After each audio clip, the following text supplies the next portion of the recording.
Hello mga bay, ito na yung update sa ating durian na binalatan. Yan, may pintura na. Tapos dun mga bay sa taas, may natapos na din ako dun, pero meron pang konti dito sa dulo. Tatapusin ko pa yan. Grabe yung sakit nito mga bay, abot hanggang dun sa taas. Kaya yung pinakadulo niya parang mamamatay. Sana magapan ba ito mga bay. Shoutout pala sa nag-advise sa atin na lagyan ng insecticide mga bay na sniper. Sa ayan, pinuntrahan natin para hindi daw makapasok yung mga uod o insekto. Ito yung kakatapos na natin mabalatan mga bay. Yan. Tapos sa taas, yan yung tapos na mga bay. Grabe hanggang dun yun, oh. Grabe yung inakyat. Simula sa baba mga bay, paakyat. Kaya yung dulo namamatay. Yan, ito hindi pa tapos, oh. Hanggang dito siguro yan mga bay. Yan. Babalatan pa natin to. Ito, sprayan muna natin to mga bay para mapinturahan na natin. Yan. Para mamatay yung mga uod. Patuyuin lang natin yan mga bay, tapos pinturahan. Babalatan muna natin to. Ito yung insekto mga bay, yan, oh. Mga uod, mga insekto, yan. Yan, mamamatay na yan mga bay kasi spray na natin, oh. Patay na agad mga bay, oh.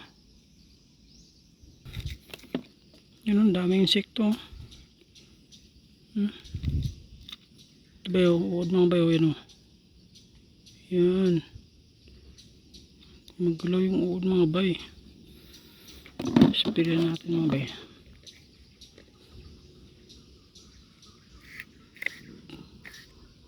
Yan. Yan, dami dun, nagpuputi lang sa loob. Yan. Yan mga bay, mamamatay na yan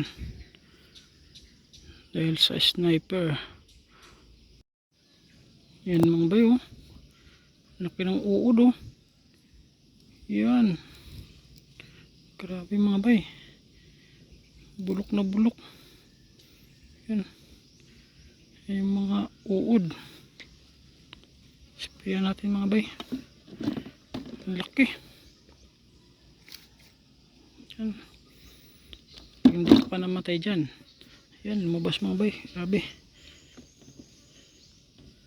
Yan. Labas. Yan. Grabe yung epekto ng sniper mga bay. Shoutout pala kay sir. Ito yung sinabi niya sa atin, yun, oh.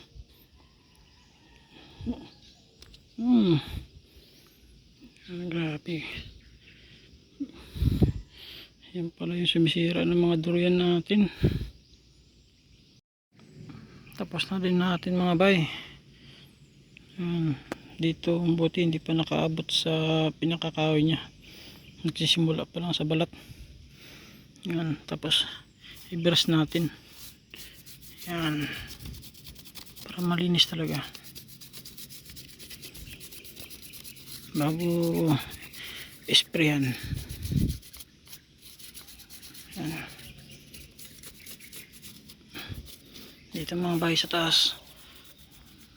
Medyo tayo na. Pwede na itong pinturahan. Natapos na din natin mga bay. Yan. Sana lang makarecover tong durian natin. Tingnan natin next season kung maging okay na yung bunga nito mga bay, kasi nakaraan ang daming nalaglag sa bunga nito dahil bigla lang nangingitim yung balat, tapos malalaglag na hindi pa magulang, kaya sayang.